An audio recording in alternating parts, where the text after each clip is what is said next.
नाज़रीन मोहतरम, बहुत ही खुशखबरी की न्यूज़ है और बहुत ही अच्छी अपडेट आपके सामने रखने वाला हूँ। तहरीक लब्बैक पाकिस्तान ने अल्हम्दुलिल्लाह एक बार फिर जो है वो फतह हासिल कर ली।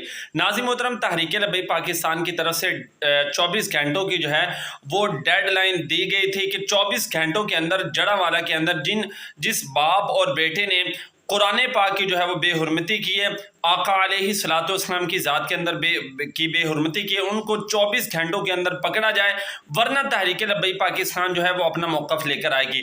लेकिन अल्हम्दुलिल्लाह पुलिस ने हमारे साथ जो है वो तामुन किया है और 24 घंटे मुकम्मल होने से पहले जनाब उन दोनों मलऊनों को जो है वो गिरफ्तार कर लिया गया। जी हाँ नाज़रीन मोहतरम, जड़ावाला के अंदर गुस्ताखी करने वाले जो मलऊन थे उनको जो है वो गिरफ्तार कर लिया गया है और जो बिला वजह तहरीक लब्बैक पाकिस्तान के कारकुनान गिरफ्तार थे उनको जो है वो रिहा करवा लिया गया। जी हाँ, क्योंकि पहले जो है वो तहरीक लब्बैक पाकिस्तान के कुछ 200 को गिरफ्तार किया गया था, लेकिन अल्हम्दुलिल्लाह उनकी रिहाई भी हो गई है और दूसरी तरफ वो जो मलून था उसको भी जो है वो गिरफ्तार कर लिया गया है। इंशाल्लाह नाज़रीन मोहतरम, हमारे चैनल पर आपको गाहे बगाए अपडेट मिलती है। दोस्त चैनल को ज़रूर सब्सक्राइब कर लें।